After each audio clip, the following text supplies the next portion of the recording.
Bangladesh cricket board খুব ভালো করেই জানে যে দাবি জানানো হয়েছে শ্রীলঙ্কায় গিয়ে বিশ্বকাপের সবগুলো ম্যাচ খেলা এটা মেনে নেওয়া কতটা চ্যালেঞ্জিং অথবা কষ্টের।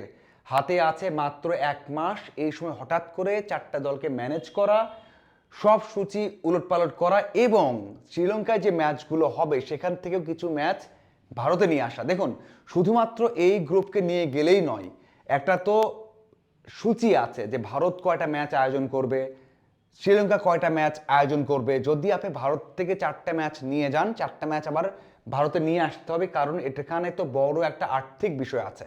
এই সব কিছু মেনে নিয়ে তারপর বাংলাদেশের দাবিটা মানা কতটা কষ্টকর সেটা কিন্তু বাংলাদেশ ক্রিকেট বোর্ডও জানে। এই জন্য যখনই মিটিং হচ্ছে, যখনই আলোচনা হচ্ছে, দুইটা অপশন নিয়ে আলোচনা হচ্ছে যে আইসিসি বাংলাদেশকে দুইটা অপশন দিতে পারে। প্রথমত শ্রীলঙ্কায় গিয়ে খেলা, এটা তো আমরা সবাই জানি, যেটা হলে সবাই খুশি হবে এবং হাসি মুখে গিয়ে খেলে চলে আসবে, কোনো ধরনের আর প্রশ্ন থাকবে না। কিন্তু এটা তো ওই যে বললাম কতটা কঠিন, কতটা চ্যালেঞ্জিং। দ্বিতীয় অপশনটা কি? এই দ্বিতীয় অপশনটা নিয়ে অনেক বেশি চিন্তিত ক্রিকেট বোর্ড এবং যত আলোচনা হচ্ছে তখন এটা নিয়ে আলোচনা হচ্ছে এবং সেখানে বলা হচ্ছে যে ক্রিকেট বোর্ডের কর্মকর্তারাই জানেন যে বলা হবে, আইসিসি বলে দেবে যে ভারতেই বাংলাদেশ দলকে খেলতে হবে, সেখানে 100% নিশ্চয়তা দেওয়া হবে, কোনো ধরনের নিরাপত্তার সংখ্যা থাকবে না, যেভাবেই আয়োজন করা হোক না কেন।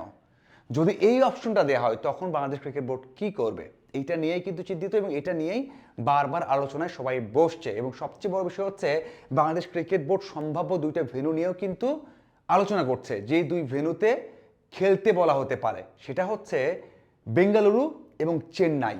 এই দুই জায়গাতে 2-2-4 ম্যাচ অথবা 1 এবং 3, যেটা এখন আছে কলকাতায় 3 ম্যাচ, মুম্বাই 1 ম্যাচ, তেমনটা হতে পারে যে বেঙ্গালুরুতে 3 ম্যাচ, চেন্নাই 1 ম্যাচ, বা চেন্নাই 3 ম্যাচ, বেঙ্গালুরুতে 1 ম্যাচ, এমনটা হতে পারে। এই অফারটা বা এই অপশনটা আইসিসি বাংলাদেশ ক্রিকেট বোর্ডকে দিতে পারে এবং ওখানে মোটা দাগে বলা হতে পারে যে 100% নিরাপত্তা নিশ্চিত করা হবে।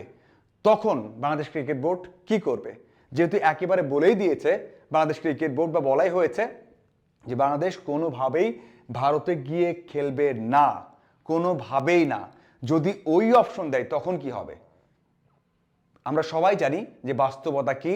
আমরা সবাই চাই বাংলাদেশ শ্রীলঙ্কায় খেলুক, কিন্তু আমরা তো চাইছি, ক্রিকেট বোর্ডও সংখ্যায় আছে যে এই দুই অপশনের মধ্যে সেকেন্ড অপশনটা হওয়ার সম্ভাবনা একটু হলেও বেশি, যে ভারতেই। কারণ ভারতে ওই যে বললাম যে ম্যাচ তো ইম্পর্টেন্ট, প্রত্যেকটা ম্যাচ, মানে ভারতের মাটিতে একটা ম্যাচ হওয়া মানে অনেক অনেক আর্থিক বিষয় জড়িত। যে 4টা ম্যাচকেই নিয়ে যাওয়া হয়, আবার 4টা ম্যাচকে এখানে নিয়ে আসতে হবে, মানে শ্রীলঙ্কা, অস্ট্রেলিয়া বা বড় দলকে এখানে এসে খেলতে হবে, সেটা আবার কেউ নিশ্চয়তা দিবে?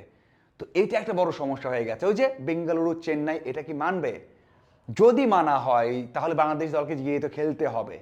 সেখানেও শঙ্কা যে বাংলাদেশ দল কি ফুল একটা কনসেন্ট্রেশন দিয়ে খেলতে পারবে কিনা। এবং এত কিছু বলার পর আমরা যখন দাবি জানালাম যে ভারতে খেলবোই না, তখন কি খেলা ঠিক হবে, খেলতে যাবে? এইসব নিয়ে কিন্তু নির্বাচকদের মধ্যে অনেক বেশি আলোচনা চলছে, অনেক বেশি কথা হচ্ছে। যদি ওই অপশনটা আসে তাহলে আবারও উচ্চ পর্যায়ের সাথে বসতে হবে, সিদ্ধান্ত নিতে হবে এবং গ্রিন সিগন্যালটা নিতে হবে, না হলে তো বাংলাদেশ দল খেলতে যেতে পারবে না। আর যদি না চায় তাহলে কি হবে? এখানে দুইটা অপশন, একটা হচ্ছে বিশ্বকাপকে, মানে আইসিসিকে নতুন দল ঠিক করতে হবে, অথবা ওখানে 4 দলকেই খেলতে হবে। যদিও 4 দলের খেলা তো বিশ্বকাপে হবে না, হয়তোবা এমন দলকে আসতে হবে যে দল হয়তোবা এই যে 20 দলের বাইরে আছে, হয়তোবা 21 নম্বর দল, তাদেরকে নেওয়া হবে। এটা আইসিসির একটা অপশন। কিন্তু কিন্তু যেটা হচ্ছে, বাংলাদেশ যদি না যায় আইসিসি বলার পর, ভারত থেকে নিরাপত্তা নিশ্চিত করার পর, তারপরে কি হবে? দেখুন, আমি যাদের সাথে কথা বলেছি সেটাই তুলে ধরতে চাই। আমি যেহেতু সিলেটে কাভার করছি, অনেক সাবেক ক্রিকেটার অথবা সংগঠক অথবা অনেক কোচিং স্টাফ যারা আছেন, কোচিং স্টাফ মানে হচ্ছে যারা হয়তোবা এই দলের সাথে নেই, বিপিএল নেই, তাদের সাথে কথা হচ্ছে। তারা একটা বিষয় জিজ্ঞাসা করছে যে ক্রিকেটে ভারতের সাথে মানে যদি বৈরিতা থাকে, মানে এ যদি না যায় তাহলে পরে কি হবে, মানে তাদেরও প্রশ্ন কি হবে। তাহলে কি বাংলাদেশ দলে তারা নেক্সট টাইম খেলতে আসবে, বাংলাদেশ যেতে পারবে, অথবা এশিয়া কাপে তারা আসবে, কোনো কি সমস্যা হবে না? এই প্রশ্ন কিন্তু শুধু বাংলাদেশে নয়, ভারতেও চলছে। ভারতে যারা আমরা দেখছি বিভিন্ন গণমাধ্যম বা সাবেক ক্রিকেটারের কথা বলছেন, তারা কিন্তু একই কথাই বলছেন যে বাংলাদেশ দল যদি কোনো কারণে বেঙ্গালুরু চেন্নাই অপশন দেওয়ার পর না যায় তাহলে ভবিষ্যৎটা কি হবে, দু দেশের সম্পর্ক, ক্রিকেটীয় সম্পর্ক, এটা যে অবস্থায় ছিল সেই অবস্থা না থাকে বাংলাদেশ কি আরো বেশি ক্ষতিগ্রস্ত হবে কিনা, এই প্রশ্ন কিন্তু সবার মধ্যেই আছে। যদিও আপাতত বাংলাদেশ দল একটা অপশন নিয়ে কাজ করছে, বাংলাদেশ দল শ্রীলঙ্কায় যেতে চায় এবং সেটা নিয়ে ইতিবাচক সাড়া পাওয়া গেছে, এর আগেও শুনেছি। তবে শঙ্কা বা চ্যালেঞ্জ তো আছেই, যদি না হয় তাহলে চেন্নাই অথবা বেঙ্গালুরু, এটা নিয়ে বিসিবি কনসার্ন আছে, তারাও চিন্তা করছে এবং যদি এই অপশন আসে সেটা নিয়েও কিন্তু ঊর্ধ্বতন কর্মকর্তার সাথে বৈঠক করে আলোচনা করে সিদ্ধান্ত নেওয়া হবে। আপনাদের কি মনে হয় এই দুই অপশন নিয়ে এবং বাংলাদেশ দলে কি করা উচিত অবশ্যই জানাবেন। ধন্যবাদ সবাইকে।